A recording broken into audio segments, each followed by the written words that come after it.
Bonsoir Barbara, bonsoir Boaz. Alors que la grande majorité des 6,3 millions d'électeurs israéliens devront attendre encore 10 longues journées pour déposer leur bulletin dans l'urne, eh bien certains citoyens voteront, eux, avant tout le monde. Pourquoi?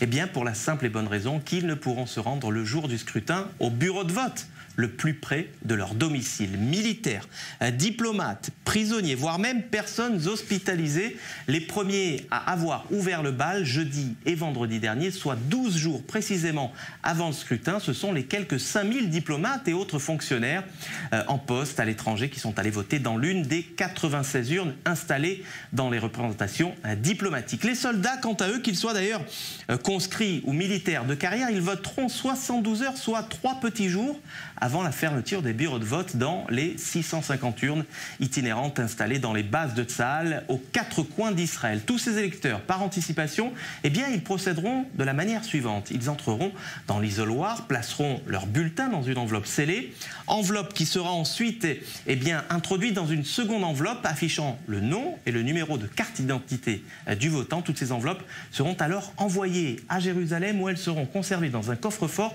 jusqu'au jour du scrutin. La commission électorale devra ensuite s'assurer que l'électeur n'a pas voté 2 fois.